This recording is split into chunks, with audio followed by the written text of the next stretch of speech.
केंद्रीय राज्य मंत्री कौशल किशोर जी हमारे साथ मौजूद हैं। सर, जिस तरह से कल बैठक हुई है, एनडीए की बैठक हुई है और विपक्ष की बैठक हुई है, और विपक्ष में जो इंडिया नाम लिख के आया है, उन्होंने सुझाया कि इंडिया नाम आया।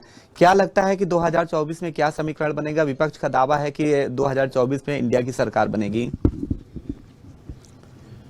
देखिए, इंडिया नहीं बल्कि INDIA है। अब उसको शॉर्ट फॉर्म में इंडिया उन्होंने लिख दिया। तो हमारी जो एनडीए है वो हमेशा भारत की बात करता है। भारत माता की जय।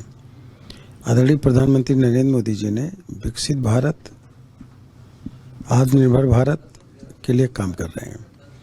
उसमें 80 करोड़ जनता को राशन मिल रहा मुफ्त में, 50 करोड़ जनता को इलाज मुफ्त में, पूरे देश में सौभाग्य योजना के तहत लोगों को मुफ्त में बिजली का कनेक्शन, 10 करोड़ महिलाओं को गैस सिलेंडर चूल्हे उज्ज्वला योजना के तहत, और किसानों को प्रधानमंत्री किसान निधि सम्मान के तहत उनके खाते में 6,000 रुपया साल में जाता है।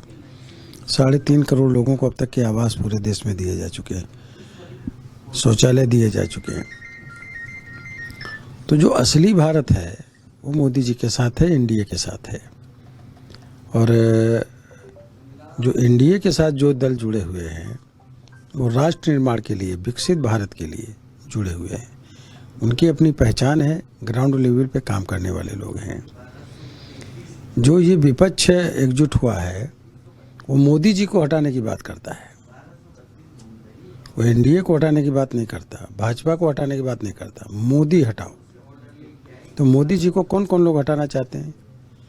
एक तो पाकिस्तान मोदी जी को पसंद नहीं करता, क्योंकि जो है इसलिए पसंद नहीं करता कि वहाँ की जनता को, 22 करोड़ जनता को राशन नहीं दे पा रहे हैं, 80 करोड़ जनता को मुफ्त में राशन मिल रहा है। तो वहाँ की जनता डिमांड कर रही है हमें एक मोदी चाहिए। जो पाक अधिकृत कश्मीर है वहाँ की जनता कह रही है कि हमें पाकिस्तान की सरकार से कि हमें आज़ाद कर दो, हम आपके साथ नहीं, हिंदुस्तान के साथ रहना चाहते हैं, मोदी जी के साथ रहना चाहते हैं। तो वो लोग, पाकिस्तान की सरकार मोदी जी को हटाना चाहती। सर्जिकल स्ट्राइक, एयर स्ट्राइक किया तो इसलिए आतंकवादी मोदी जी को हटाना चाहते हैं। अफगानिस्तान मोदी जी को हटाना चाहता है क्योंकि वो तमाम ड्रग्स बड़े पैमाने पर पाकिस्तान के थ्रू सप्लाई करता है और मोदी जी को नहीं पसंद करता चीन, इसलिए वो मोदी जी को हटाने की बात करता है। उनके सुर में सुर मिलाने के लिए, उनको खुश करने के लिए विपक्ष एकजुट हुआ है और ये भी मोदी जी को हटाने की बात कर रहे हैं। तो कौन लोग किसको हटाना चाह रहे हैं, ये एक बड़ा सवाल है।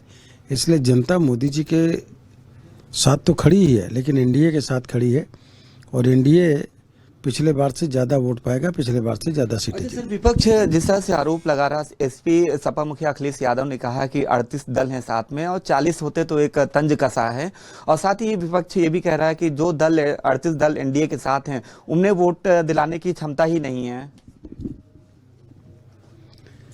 वोट दिलाने की क्षमता नहीं है तो एनडीए की 2 बार से लगातार सरकार क्यों बन रही है?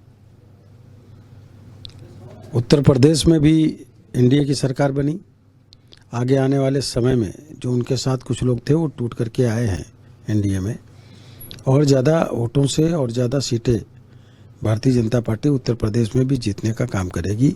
मैं कह रहा हूँ कि पूरे देश के अंदर राष्ट्र निर्माण के लिए, विकसित भारत बनाने के लिए, आत्मनिर्भर भारत बनाने के लिए जो लोग भी राष्ट्र प्रेमी हैं वो सब पूरी की तरह एनडीए के साथ जुड़ रहे हैं और एनडीए के साथ रहेंगे। यहाँ तक कि विपक्ष के लोग जो हैं, उनके वर्कर्स, उनके सपोर्टर, उनको भी मोदी जी की नीतियों का, एनडीए की नीतियों का लाभ मिला, आवास मिले, शौचालय मिले, सारी सुविधाएं मिली हैं।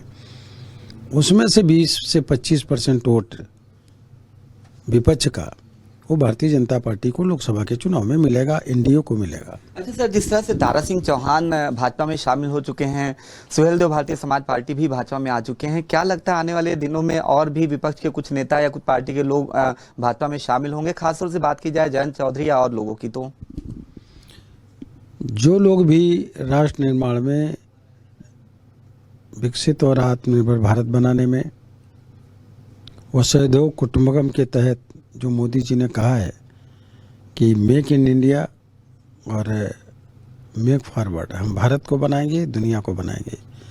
जो लोग दुनिया को बनाने के लिए भारत को मजबूत करना चाहते हैं, वो सब लोग जो भी आएंगे इंडिया में, उन सब का स्वागत है। और एक वोट की बड़ी कीमत होती है, इसलिए विपक्ष की ये बातें से कोई फ़ायदा नहीं। पिछले बार छत्तीसगढ़, मध्य प्रदेश, राजस्थान में कांग्रेस की सरकार थी, कांग्रेस जीती थी, मगर तीनों जगह कांग्रेस की सरकार रहते हुए लगभग सारी सीटें एनडीए जीत करके, भारतीय जनता पार्टी जीत करके आई थी।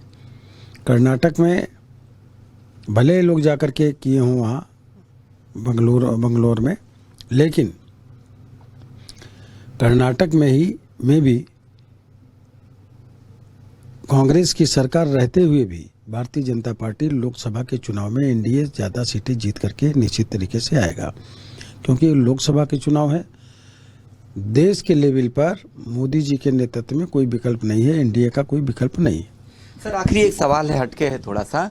यूपी की ब्यूरोक्रेसी में कहा जाता है कि जो भी ब्यूरोक्रेसी है, जनप्रतिनिधि हैं या और भी लोग हैं, उनकी समस्याओं को सुनते नहीं। ऐसी तमाम शिकायतें हैं, चूंकि आप भी उत्तर प्रदेश से आते हैं, सांसद हैं मोहनलालगंज के, तो ऐसे में इसके लिए क्या पहल करनी चाहिए कि जनप्रतिनिधि, आप जैसे जनप्रतिनिधि हैं, ब्यूरोक्रेसी उनकी भी सुनवाई करे। कई बार मुख्यमंत्री योगी आदित्यनाथ ने भी दिया निर्देश कि जनप्रतिनिधियों का सुनवाई की जाए, चाहे वो सत्ता पक्ष के हों या विपक्ष के हों, फिर भी ब्यूरोक्रेसी बेलगाम है। आदरणीय मुख्यमंत्री जी इसके लिए सख्त रवैया अपनाए हुए हैं, और ऐसी अगर किसी ब्यूरोक्रेट की शिकायत मिलेगी जो किसी जनप्रतिनिधि की सुनवाई नहीं करता है, उनके खिलाफ मुख्यमंत्री जी कार्रवाई भी करेंगे और सख्त निर्देश दे रखे हैं। हम तो जिन लोगों से बात करते हैं वो अधिकारी बात सुनते हैं और उसको अमल भी करने का काम करते हैं, लेकिन ऐसी कोई शिकायत अगर मिलेगी तो जनप्रतिनिधियों के इस संबंध में शिकायत मुख्यमंत्री जी से करनी चाहिए। मुख्यमंत्री जी दलगत राजनीति से अलग हट करके सभी जनप्रतिनिधियों का सम्मान करते हैं और उनकी बातों को सुना जाए, उस पर उनकी शिकायतें हैं या उनकी जो भी काम है उनको अमली जामा पहनाया जाए। इसके लिए मुख्यमंत्री जी का रवैया हमेशा पॉजिटिव रहा है, रहेगा। अगर ऐसी किसी की शिकायत है तो जरूर मुख्यमंत्री जी से कहें, वो निश्चित तरीके से उन पर कार्रवाई करने का काम करेंगे। ठीक है, आप केंद्रीय मंत्री कौशल किशोर जी थे, जिन्होंने चाहे सत्ता पक्ष की बैठक हो या विपक्ष की बैठक हो, उस पर खुलकर बात की, और साथ ही जो जनप्रतिनिधियों की शिकायत है जिसको सुनवाई नहीं करते अधिकारी, उस पर भी साफ बोला कि अगर ऐसी कोई शिकायतें आती हैं, मुख्यमंत्री के संज्ञान में होगा तो उस पर जरूर कार्रवाई होगी। कैमरामैन अनिल सैनी के साथ अनूप चौधरी, अनादि टीवी, लखनऊ।